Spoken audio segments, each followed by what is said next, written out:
Welcome to Podcast, the Business of Dentistry podcast, brought to you by Practice Plan.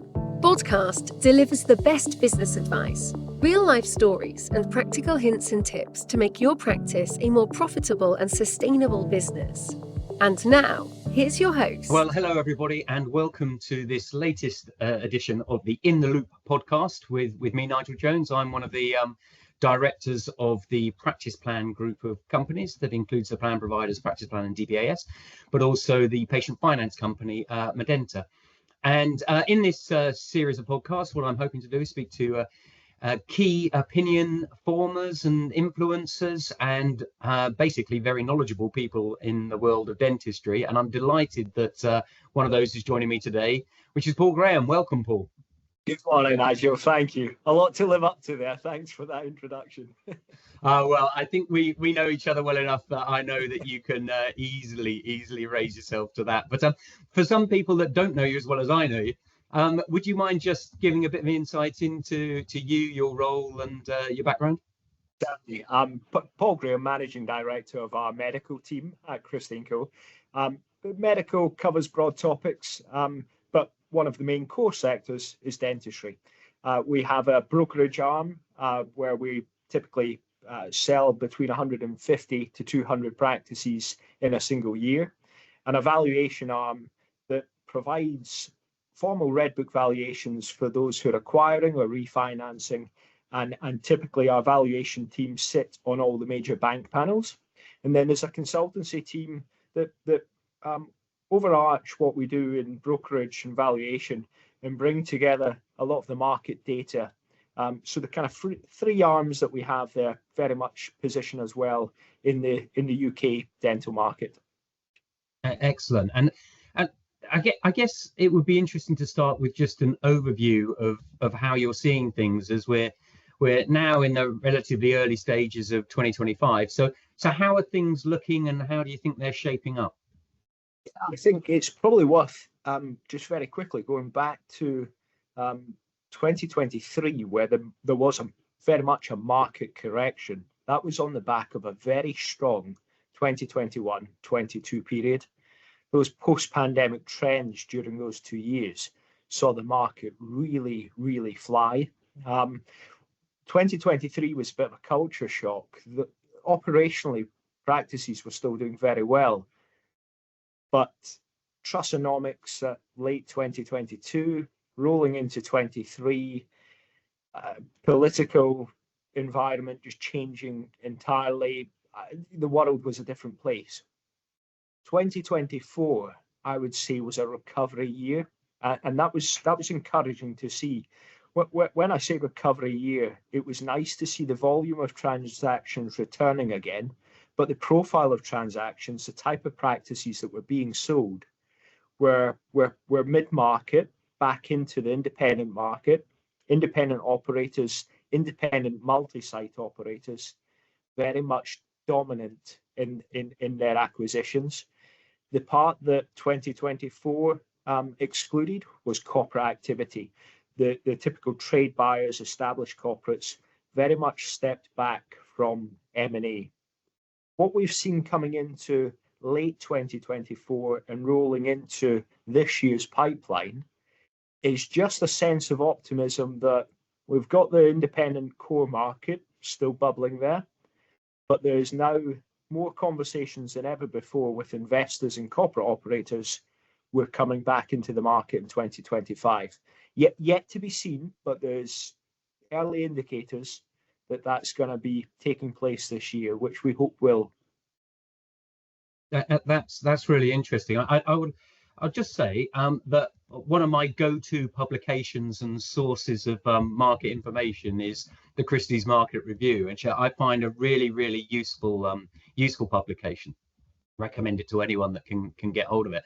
But it's been interesting looking at the trend in stats and that point that you've just been made about the sort of stabilization of the corporate share of the market. I think came across quite strongly the last couple of years, particularly with, and I always get a bit tangled with terminology here, but the larger corporates, you know, the Rodericks and the My Dentists and the Boopers and the Portmans of this world. But I also picked up a growth in the smaller groups with fewer sites. Is that what you're seeing as well? Yes, absolutely. The larger corporates ultimately are in a position where their ownership and aggregate ownership has declined. There's been a lot of corporate divestments, and they were typically churned back into the independent market, whether that be first-time buyer or independent owner, multi-site operator building their group. And that profile, let's call them mini corporates or small DSO, they've been really active. It's been great to see their ambition last year and reference to the years gone by where they were probably being outpriced of the market because the traditional top tier corporates were so dominant. The independent multi-site operators, the empire builders, they're agile, they're robust, they have a passion and really building very, very good groups. And that's, I think, nice to see that entrepreneurial spirit. Those groups want to become some are happy with the limitation of getting to 20 sites, but some have ambition to get to 100 sites, which is great to see.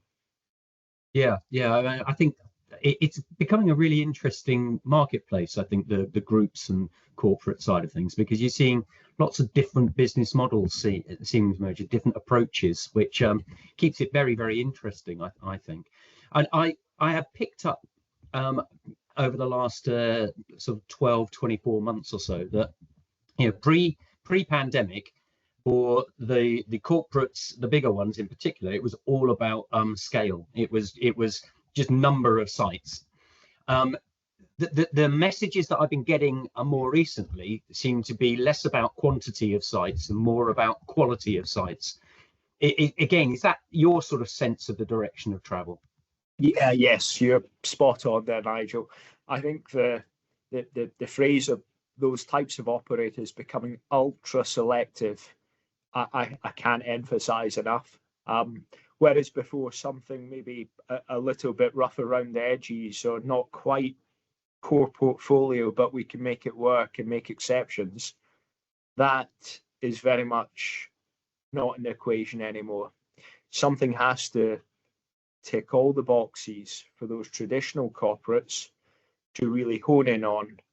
I think we're acquiring this, and that is down to clinical team performance, location, reputation, the succession planning. So those who are selling, the tie-in period, etc.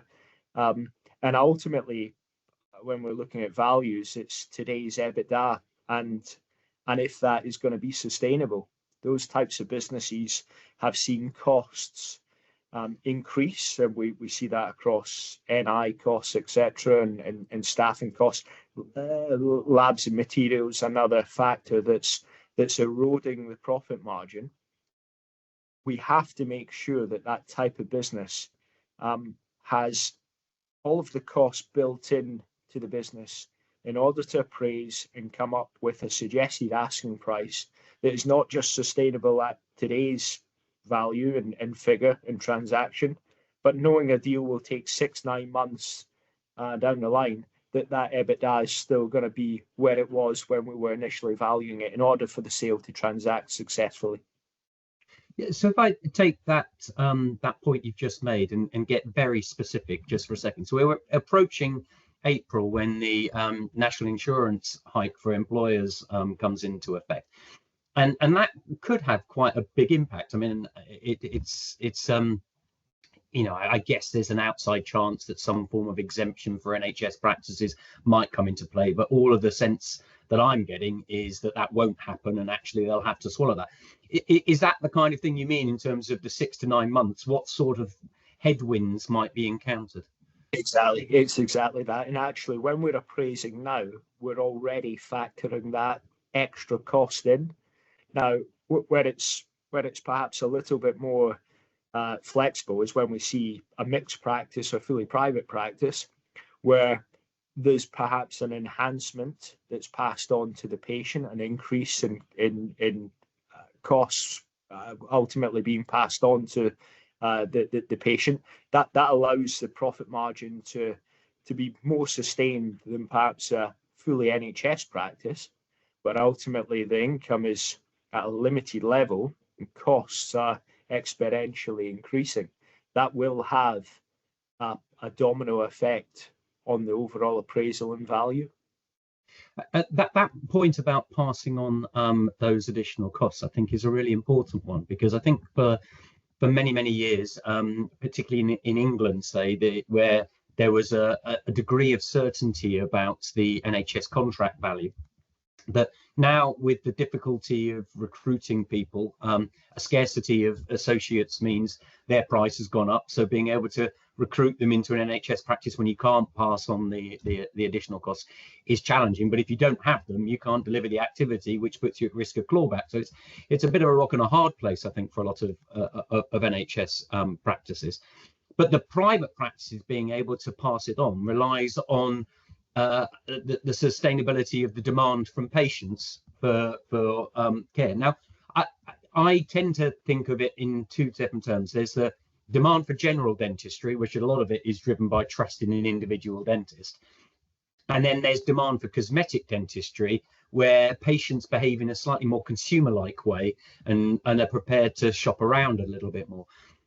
With what you're seeing at the moment, are you seeing any differences in those two, or?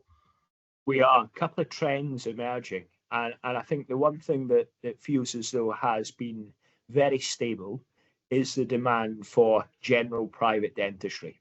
The areas that we've seen and often heard the comment from operators is kind of more around the elective private treatments, where the suggestion is we're pedaling twice as hard to maintain the income levels that we were doing post-pandemic. Now, we know those trends were down to the Zoom boom, accidental savers. We couldn't go on holiday, and all of a sudden, oral health was at the forefront of everyone's minds. So I think for that high-end elective treatment, there's probably more sensitivity there. It's not gone entirely. I mean, that is still very much in the public domain and a trend that the consumer is leaning towards, but perhaps just a little bit more sensitive in terms of timing and cost. But for general private dentistry, I mean, that is very stable just now. The practices that we're seeing operate and that we're tracking, those operators that we're speaking to, perhaps thinking about coming to the market in 6 months or 12 months' time, some longer. The feedback coming through is that's a very stable part of the business. Yeah, that's so interesting, and obviously music to my ears in one sense, because that's what we're good at. We're supporting practices develop the private side of their business. I am fearful of where NHS dentistry goes in the future, and worry that there'll be people that get squeezed out of any kind of dental care.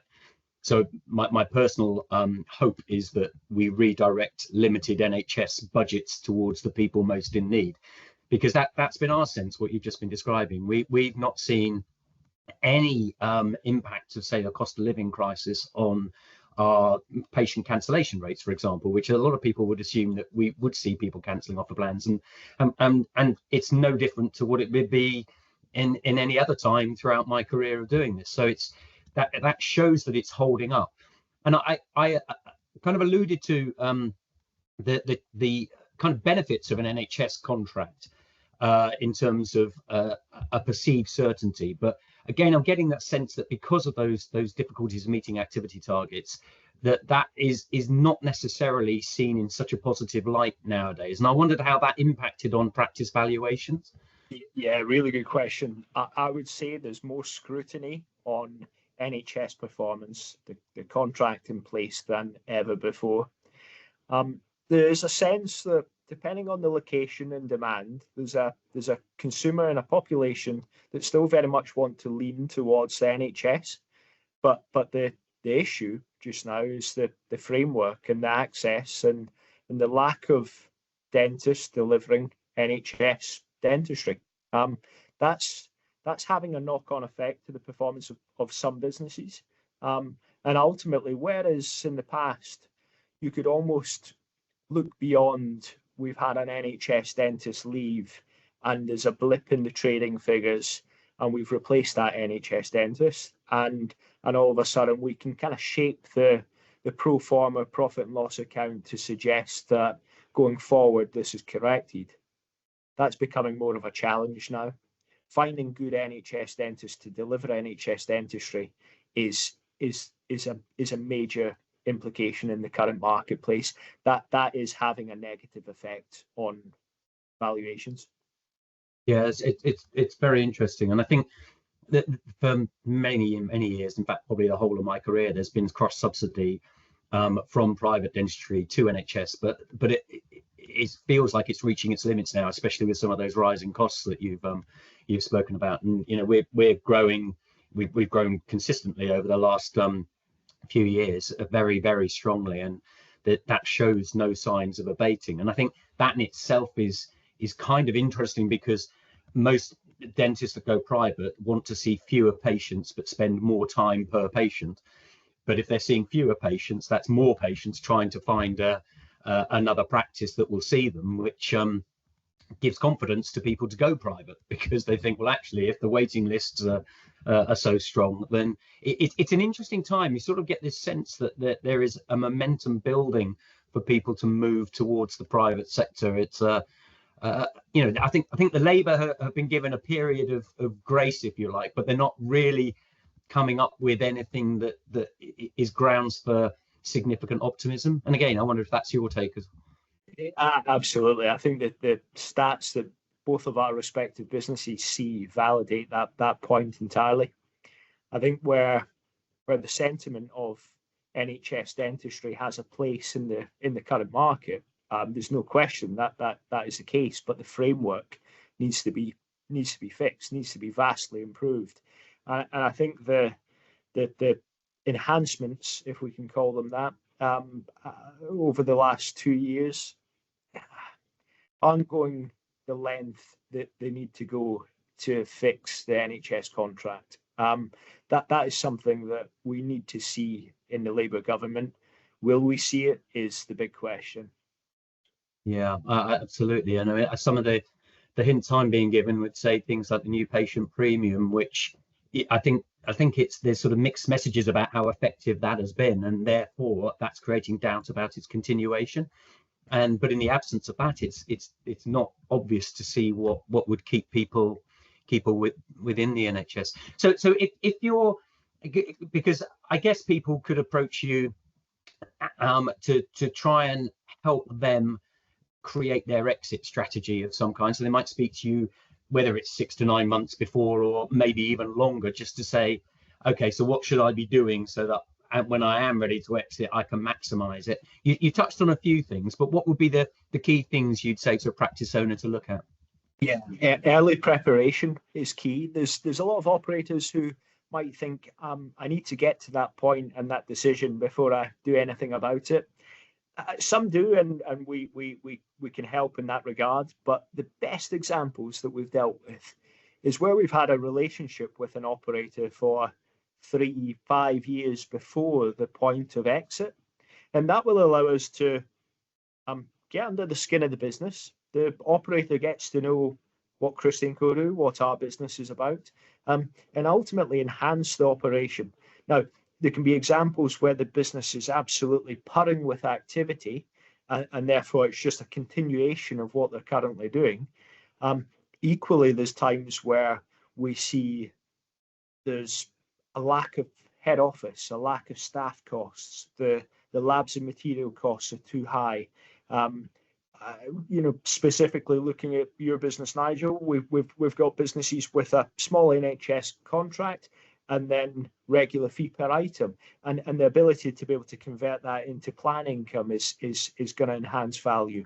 So all of these conversations that we can have at an earlier stage, the better, and that goes for single site operators, where it's very important. I would say when it gets to the level and intensity of a group operator, even more so, because I use the terminology often. Is it a group of dental practices, or is it a dental group? and there's a fundamental difference there. And I think the latter has to have an infrastructure. It has to have a head office function, a brand, a reputation. The income streams are so important, and the complexity of that group, particularly when they come to that possible exit route, and who the particular buyer is at that time, whether it be a traditional established corporate operator or new private equity investor coming in and using that group as a platform to then grow, effectively become a new corporate. There's varying degrees of information and points to really consider when it comes to that type of exit strategy. Yeah, excellent. Well, Paul, we're coming towards the end of our time, and as always, I've thoroughly enjoyed the conversation. And I guess it sounds like after what you didn't quite put it this way, but I'll put it this way: what would have been a challenging stroke stabilizing year last year, we're set for something a little bit more exciting and dynamic this year. Would that be a fair summary? I think that's fair to say. We always want to speak accurately about the market, and we can't always have rose-tinted glasses on. I think you put it perfectly, Nigel, in terms of the last couple of years. It has been a challenge.